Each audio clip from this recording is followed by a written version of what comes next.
आपल्या चॅनलवरती सगळ्यांचं मनापासून स्वागत आहे। तर उद्या आहे पांडव पंचमी आणि त्याचबरोबर उद्या आहे शनिवार।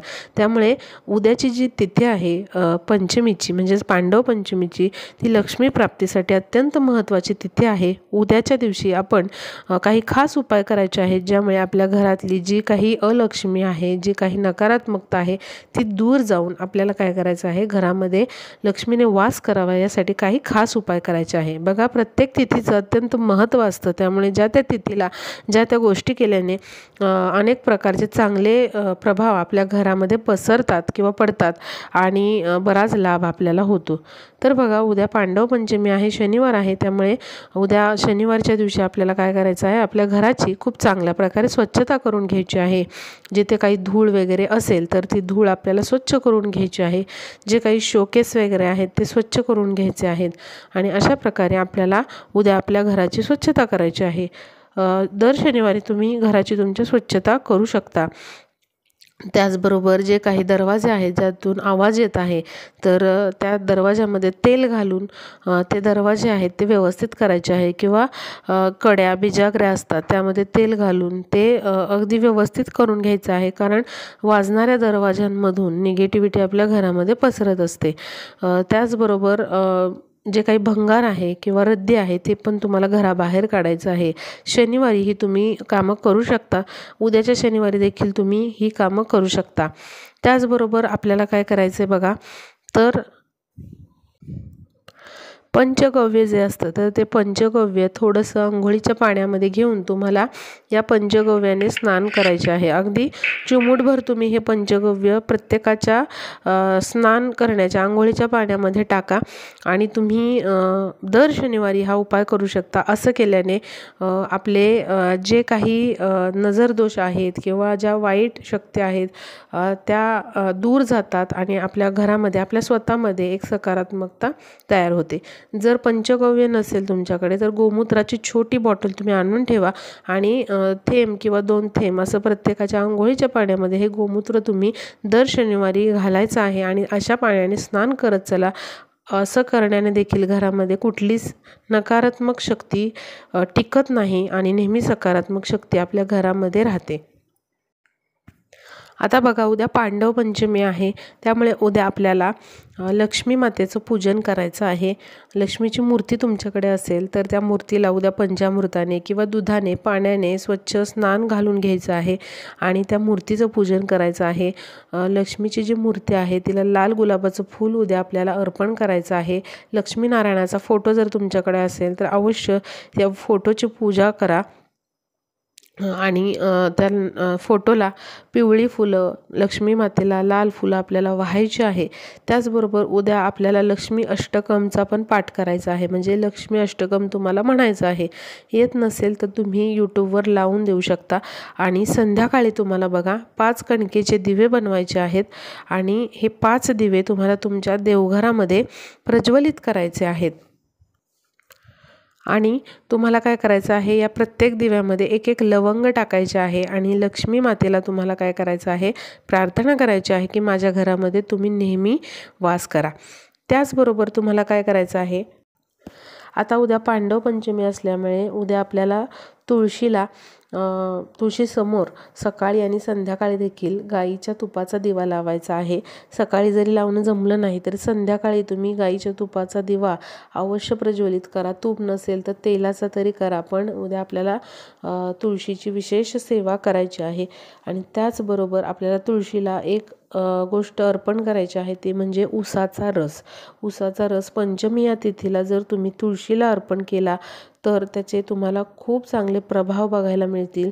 तुम्हाला कधीच आर्थिक अडचण कुठली येणार नाही किंवा जे काही अडकलेले पैसे असतात ते तुम्हाला मिळण्याचे मार्ग एक तयार होतील आणि आर्थिक तुमची वृद्धी होईल। त्यामुळे पंचमी तिथीला उसाचा रस तुम्ही चमचाभर का होईना तुळशीला अर्पण केला पाहिजे।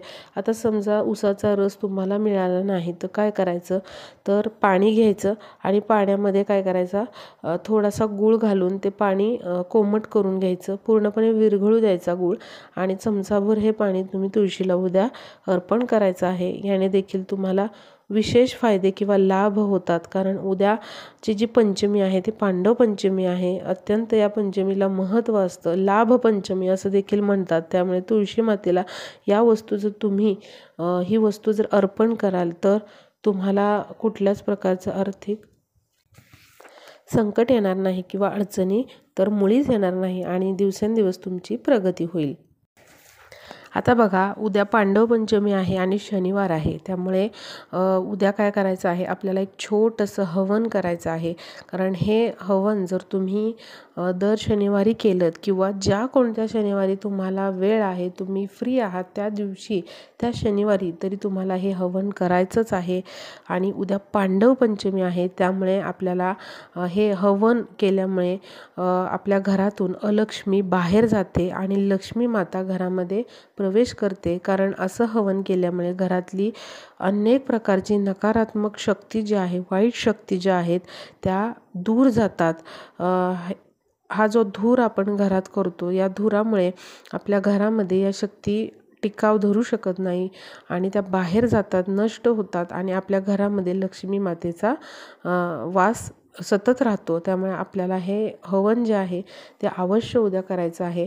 आता समजा याच्यातली सामग्री किंवा साहित्य तुम्हाला मिळालेलं नाही, तर तुम्ही काय करा, पुढच्या शनिवारी असं हवन छोटंसं केलं तरी चालेल किंवा ज्या शनिवारी तुम्हाला वेळ मिळत आहे त्या शनिवारी तरी अवश्य करा.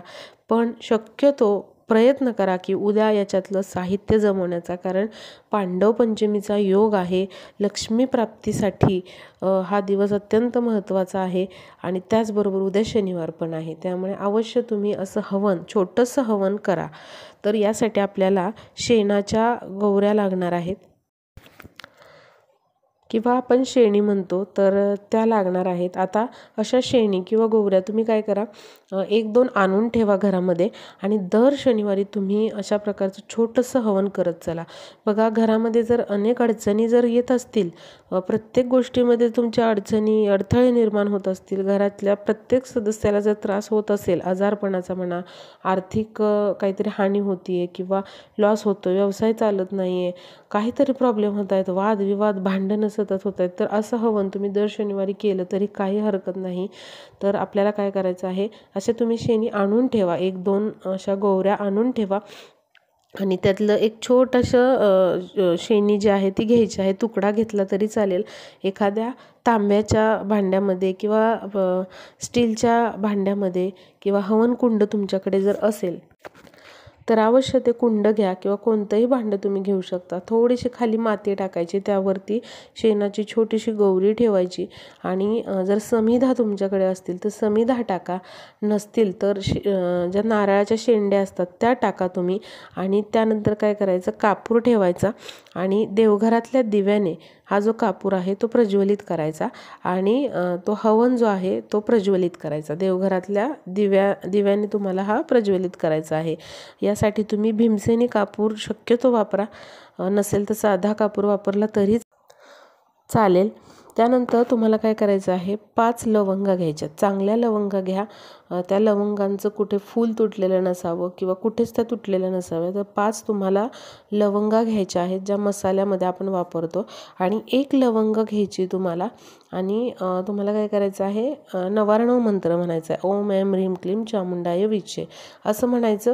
आणि ती जी लवंग आहे, ज्या 5 लवंगा घेतलेल्या आहेत त्या काय करायच्या, तर आधीच तुम्हाला एक 5-10 मिनिटं गाईच्या तुपामध्ये तुम्ही त्या भिजत ठेवा किंवा तूप नसेल तर फक्त 1 लवंग घ्या आणि ओम ऐं ह्रीं क्लीं चामुंडाय विचे असं म्हणत तुम्हाला काय करायचं आहे, त्या लवंगांची एक करून आहुती द्यायची आहे.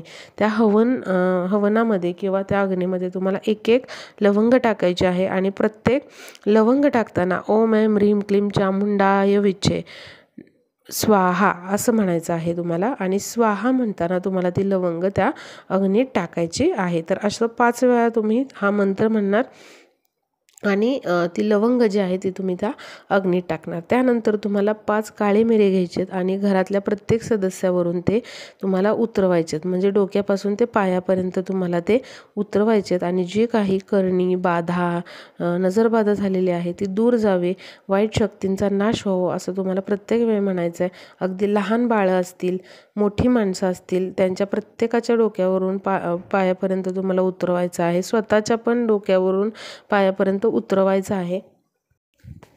आता हा जो होम आहे किंवा छोटंसं हवन आहे ते तुम्ही तुमच्या घरामध्ये करू शकता। बाहेर अंगणात जागा असेल उंबरठ्याच्या जवळ तर तिथे केलं तरीही चालेल, जागा नसेल बाहेर तर आतमध्ये केलं तरी चालेल। हा जो धूर आहे तो घरात पसरल्याने भरपूर नकारात्मकता आपल्या घरामधली दूर होते आणि अनेक अडचणी आपल्या कमी होतात, अडथळे कमी होतात, संकटे कमी होतात। त्यामुळे अवश्य असं होम आपल्याला उद्या पांडव पंचमीला करायचं आहे। शेणाची गौरी वापरून अवश्य असं हवन करत चला, याने घरामध्ये खूप सुख समृद्धी येते आणि खूप चांगलं वातावरण आपल्या घरामध्ये तयार होतं। वादविवाद असतील तर ते देखील मिटतात। त्यामुळे अवश्य तुम्ही अशा 1 ते 2 गौऱ्या आणून ठेवा आणि त्यातली एक छोटा छोटा भाग या गौरीचा तुम्ही दर शनिवारी वापरू शकता। आता हे हवन कधी करायचं, तुम्ही उद्या दिवसभरात कधीही हे हवन करू शकता। संध्याकाळी पण तुम्ही अगदी रात्री 9-10 वाजेपर्यंत देखील हे हवन करू शकता आणि दर शनिवारी देखील तुम्ही असं हवन करू शकता किंवा ज्या शनिवारी तुम्हाला वेळ आहे त्या शनिवारी अवश्य तुम्ही असं हवन करत चला। याची जी राख आहे ती नंतर तुम्ही पाण्यामध्ये विसर्जन करू शकता किंवा मग घराची जी दक्षिण बाजू आहे तिकडे तुम्ही ती फेकून देऊ शकता। तर अवश्य उद्या हे काही महत्त्वाचे उपाय आहेत ते करा, कारण उद्या पांडव पंचमी आहे आणि शनिवार पण आहे। त्यामुळे आपल्या घरामधली जी अलक्ष्मी आहे ती बाहेर जाऊन आपल्या घरामध्ये लक्ष्मीने वास करावा, यासाठी हे उपाय अत्यंत महत्त्वाचे आहेत। व्हिडिओ जास्तीत जास्त शेअर करा, म्हणजे उद्या सर्वजण हे उपाय करू शकतील आणि त्यांना नक्की या व्हिडिओचा वापर होईल। भेटूयात पुढच्या व्हिडिओमध्ये।